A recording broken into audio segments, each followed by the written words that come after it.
Welcome to Energy Anatomy. This class, the meridians. Before we understand the meridian system, we must understand Ki. Ki goes by many names. Ki, Prana, Huna, Universal Life Force Energy.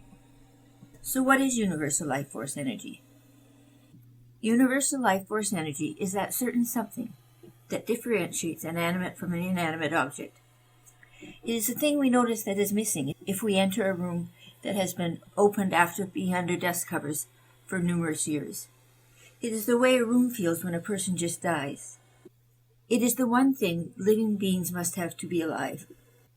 It's an energetic substance usually invisible to the naked eye. The body must receive a smooth, continuous, uninterrupted supply of universal life force energy for health, vitality, and well-being. A meridian is an energy highway carrying universal life force energy throughout the body. It is easy to think of the meridians as channels or vessels, transporting universal life force energy throughout the body.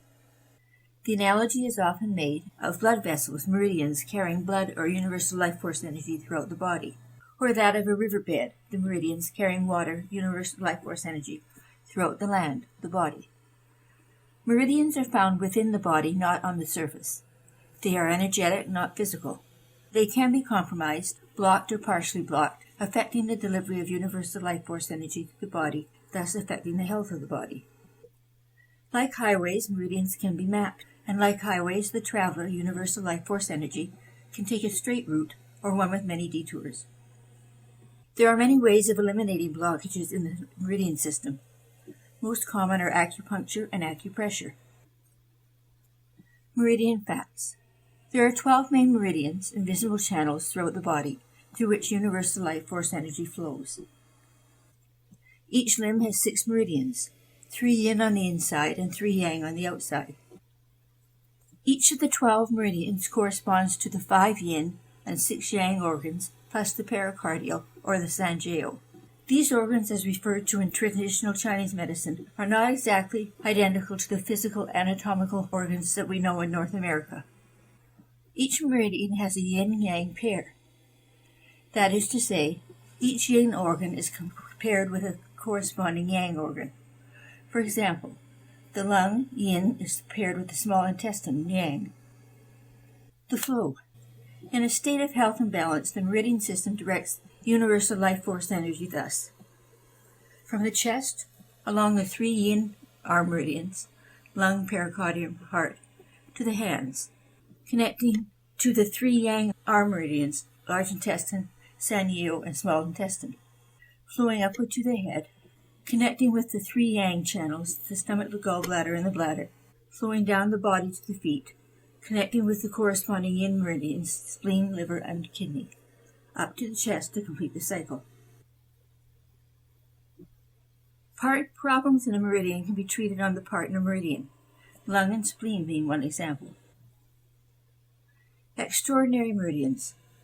In addition to the 12 basic meridians, there are extraordinary meridians, also called rivers, and not directly linked to the major organ system they function to. They act as reservoirs of qi and blood for the 12 regular meridians, filling and emptying as required. They circulate yin, or essence, around the body. They help circulate the defensive wei kuei over the trunk of the body, playing an important role in the maintenance and balance of well-being. They provide further connections between the 12 basic meridians. The meridian system and the energy healer. The energy healer should have a basic understanding of the meridian system. Grids and illustrations of the meridians can easily be found on the internet or in any Chinese medicine book.